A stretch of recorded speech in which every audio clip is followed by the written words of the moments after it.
상생임대주택 관련해 가지고 기획재정부에서 얼마 전에 신문 10답 해가지고 10가지 질문에 대한 답을 한 게 있습니다. 내용이 상당히 좋아가지고 그 중에서 딱 6가지만 다루겠습니다. 나머지 4가지는 제가 1편에서 상생임대주택 설명할 때 다 했기 때문에 그래서 6가지만 지금부터 하나씩 살펴보겠습니다. 자, 가시죠. 예, 상생임대주택 관련해 가지고 기획재정부에서 10가지 답을 했습니다. 그 중에서 오늘은 6가지만 한번 보겠습니다. 자, 그래서 상생임대주택이 어떤 제도이고 어떤 혜택을 주는지 핵심만 보고 간단히 보고 가겠습니다. 자, 상생임대주택이 되기 위해서는 4가지 조건을 만족해야 되죠. 첫 번째, 임대료 인상을 5% 이내, 그 다음에 직전 임대기간이 1년 6개월 이상, 두 번째 계약은 24년 말까지 체결하고 두 번째 계약 임대기간은 2년 이상 하라. 이 정도가 상생임대주택이 되기 위한 요건이 되겠습니다. 자, 그러면은 이 요건을 충족하면은 어떤 혜택이 주어지는가? 1세대 1주택 비과세 요건입니다. 2017년도 8월 3일 이후에 조정 대상 지역에 있는 주택을 샀다. 그리고 1세대 1주택자다. 그리고 이 주택을 상생임대주택으로 활용을 했습니다. 그리고 나서 이 주택을 이제 처분을 합니다. 그러면은 2년 거주 안 해도 된다 그랬죠? 2년 이상 보유만 해도 비과세다. 자, 그래서 한번 눌러주시죠. 그래서 자, 2년 이상 거주 요건이 없어졌다 그죠? 그래서 이 혜택을 주겠다는 거죠. 예. 그 다음에 또 하나 새롭게 개정된 법을 보면은 새롭게 장기보유 특별공제 혜택이 들어왔죠. 그래서 2년 거주 안 해도 장기보유 특별공제 혜택을 주겠다. 즉 표2로 바로 가라. 그래서 한번 눌러주시면요. 2년 이상 거주 필요 없습니다. 이제 안 해도 상생임대주택이기만 하면은 장기보유 특별공제를 표2로 가라. 표2가 훨씬 유리한 거거든요. 그래서 이 2가지 혜택이 주어지고 있죠. 예. 자, 그럼 지금부터 1번 한번 가겠습니다. 자, 승계 취득을 했을 때 조심할 것. 자, 임대차 계약은요, 반드시 본인이 해야 한다. 자, 그 다음 페이지 가시죠. 그래서 우리가 계약이 첫 번째 계약이 있죠? 그리고 두 번째 계약이 있죠? 이 두 번째 계약이 상생임대차 계약이죠? 그리고 앞에 계약하고 5% 이하로 인상을 해야 되고요. 그리고 이 두 번째 상생임대차 계약은 요 기간 사이에 체결을 해야 되죠. 그리고 한번 체결하면은 이 임대기간이 2년 이상 될 것. 이게 기본 패턴 아니겠습니까? 그래서 계약은 반드시 2개 등장해야 되고 거기에 임대인은 반드시 같아야 된다. 이런 조건이 있지 않습니까? 이건 가장 심플한 경우를 볼까요? 그 다음 경우를 한번 볼게요. 그 다음 경우는요, 임차인이 바뀌었습니다. 이렇게 되어도 아무 문제 없다 그랬죠. 그래서 임대인이 같으면 상관없다. 그래서 임차인이 바뀌어도 이런 여러 가지 요건만 충족하면요, 상생임대차 계약으로 인정을 받는다 그랬습니다. 자, 그 다음 경우 승계 취득입니다. 자, 승계 취득은요, 임대인이 이제 완전히 바뀌죠. 그래서 임대인 A라는 임대인이 이제 임차인하고 임대차 계약 C를 체결했습니다. 그리고 A라는 사람이 B한테 집을 팔아버리죠. 그러면은 이 임대차 계약 C를 이 임대인 B는 그대로 승계를 합니다. 똑같은 계약을 그대로 승계를 하는 거죠. 자, 그리고 나서 상생임대차 계약을 체결했을 때 이게 상생임대차 계약으로 인정이 되느냐라는 문제가 생기는데요. 한번 눌러보실까요? 자, 이거는 안 됩니다. 안 됩니다. 한 번 더요. 따라서 상생임대차 계약 자체가 성립이 안 됩니다. 왜 그런가 하면요. 한 번 더 눌러주시죠.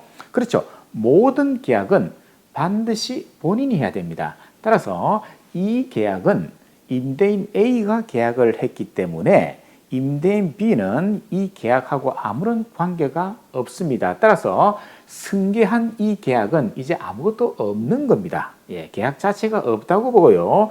그 다음 계약, 요게 이제 1차 계약이 되겠죠. 자, 그러면 이런 사람은 어떻게 하면 되는지 한번 볼까요?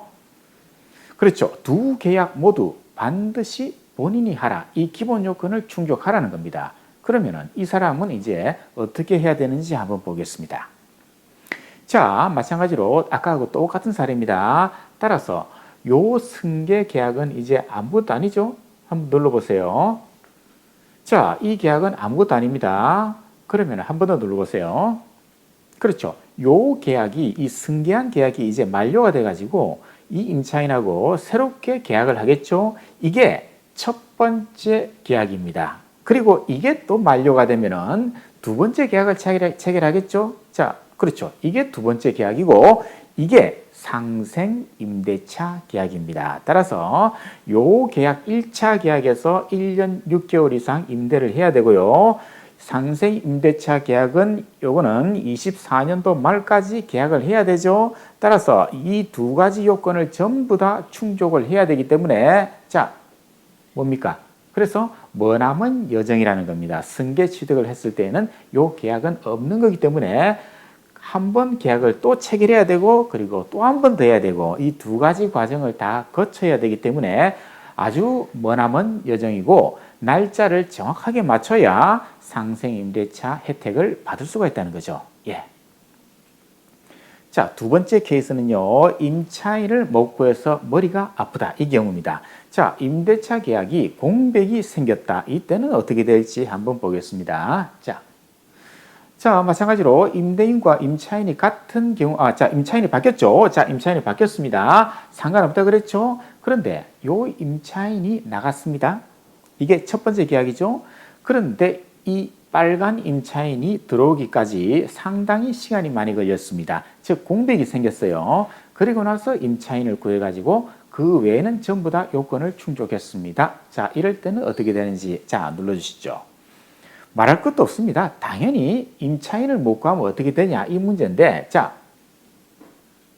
당연히 전혀 문제가 없습니다. 사람이 없어가지고 임차인이 안 들어오는데 그걸 어떻게 탓하겠습니까? 그래서 그런 경우에는 봐줍니다. 임차인 공백이 생기더라도 요 두 번째 계약이 5% 이하 인상 지키고 요 사이에 체결하고 이런 요건만 충족하면은 아무런 문제가 없다는 거죠. 예. 자, 이제 세 번째 계약 갱신 청구권을 행사하는 경우입니다. 자, 그 다음에 이거는요, 자, 눌러주시죠. 그래서 이거는요, 주택 임대차 보호법이 있죠. 거기에 따라서 요 임차인이 계약 갱신 청구권을 행사를 했습니다. 거기에 따라서 상생 임대차 계약을 체결했습니다. 1차 계약, 2차 계약. 자, 이런 경우에 요 상생 임대차 계약이 자, 전부 다 요건을 다 만족했습니다. 이럴 때는 이걸 갖다가 인정을 해줄 것인가 라는 문제인데요. 자, 이건 볼 것도 없습니다. 예, 얼마든지 됩니다. 얼마든지 돼요. 계약 이유, 어떤 이유로 계약을 했든지 간에 그건 상관없다. 그래서 1차, 2차 계약을 하고 이 상생임대차 계약이 여러 가지 요건을 다 충족하기만 하면은 오케이, 상생임대주택으로 봐주겠다. 이렇게 돼 있죠. 예.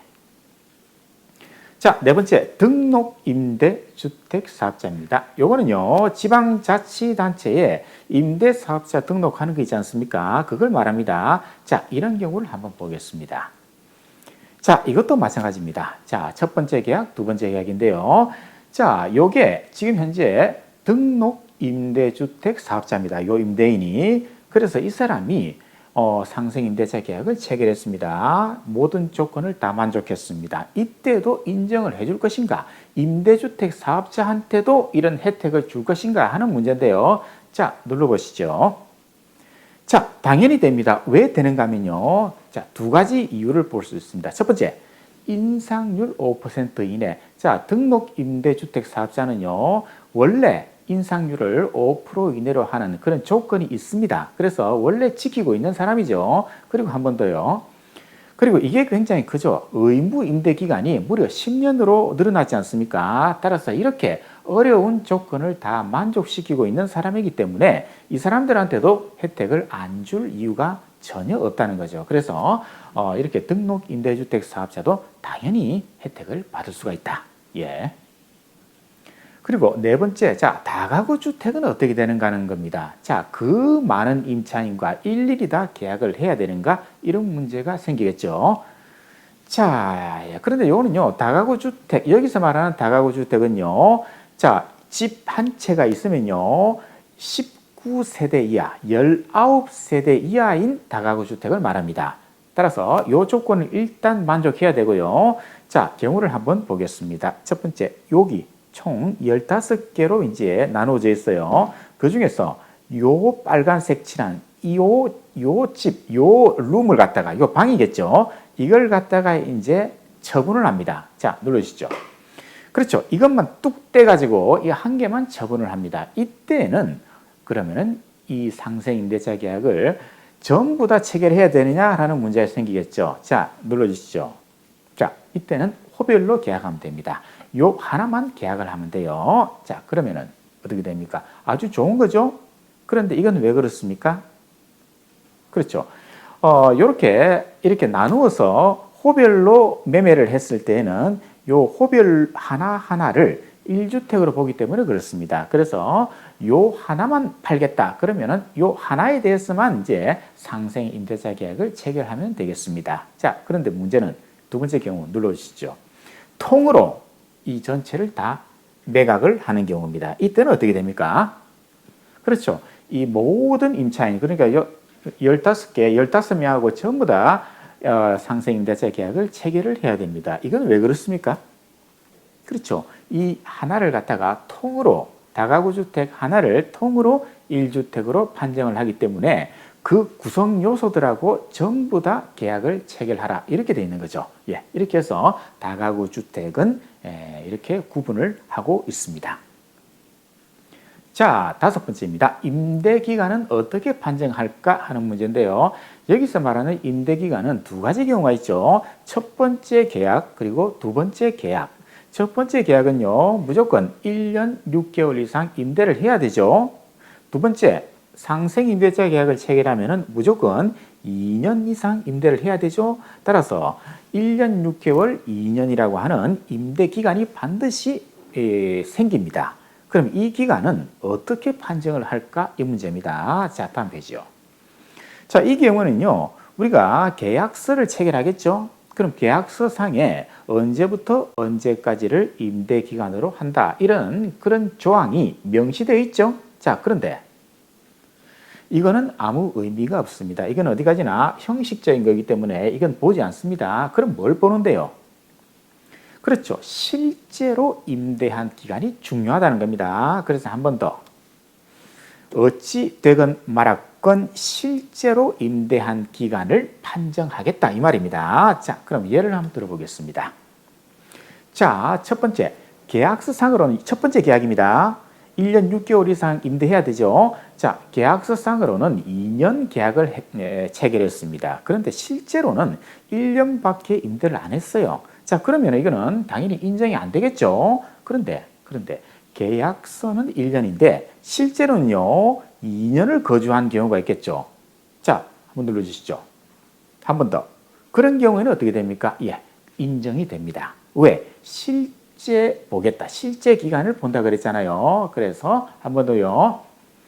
자, 이때는 상생임대주택의 기본적인 요건, 1차 계약의 요건을 만족했습니다. 자, 그럼 결론을 보겠습니다. 한 번 더요.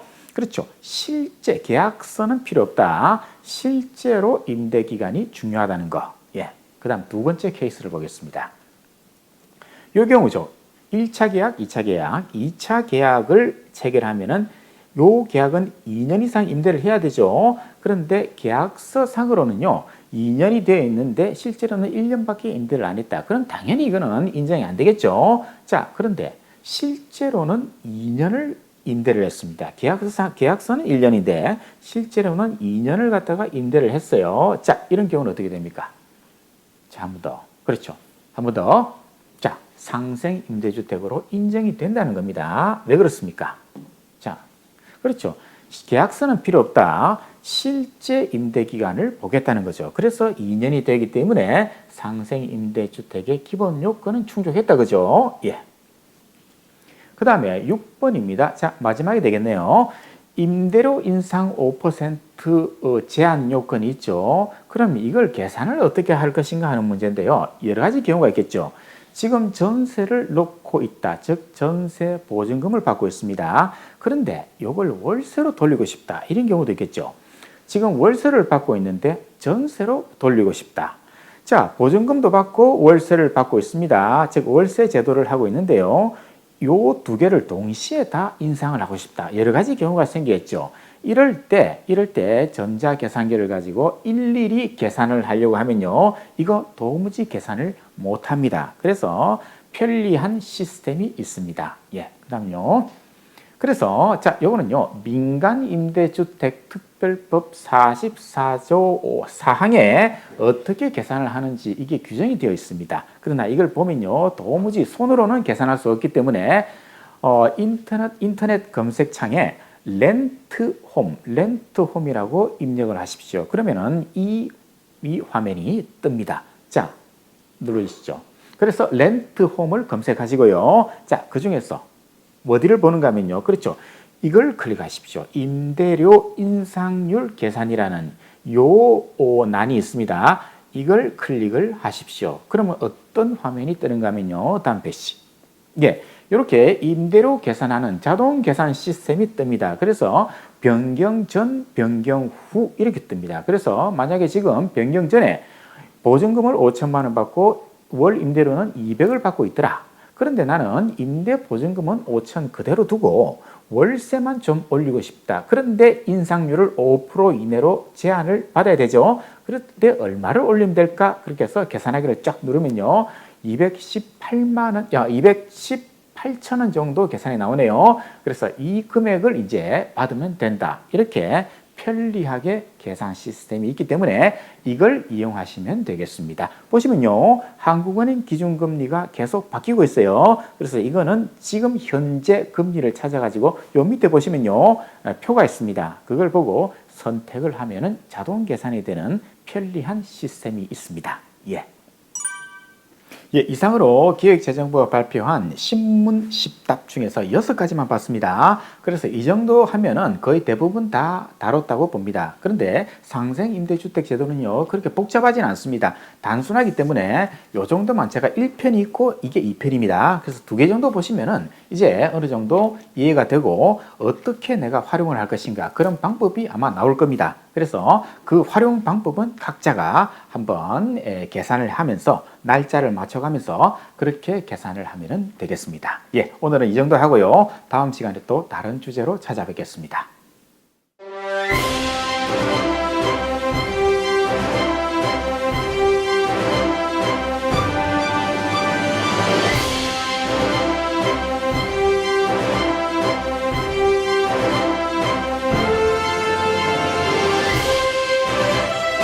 어려운 건 쉽게, 쉬운 건 더 쉽게. Easy to understand. Easy to understand.